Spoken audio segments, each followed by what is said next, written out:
সালামু আলাইকুম বন্ধুরা, দেখতে পাচ্ছেন রসুল ভাই ফল কাটতেছে। অনেক মেঘ করেছে, এখন বৃষ্টি আসার সম্ভাবনা আছে, তারপরও সে কাজ করে যাচ্ছে, তার মনে কোনো টেনশন নাই। খুব আনন্দের সঙ্গেই কাজ করে থাকে ভাই।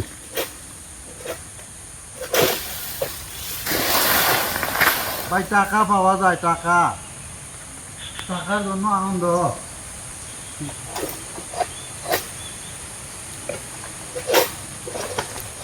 আরো কিছু কইতা?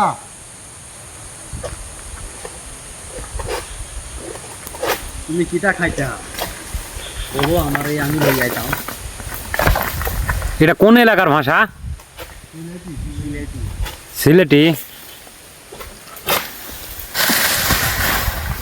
তুমি আমাদের পিঠা দিয়া খাইছ তুমি, শুকনা গুনা খাবা গু।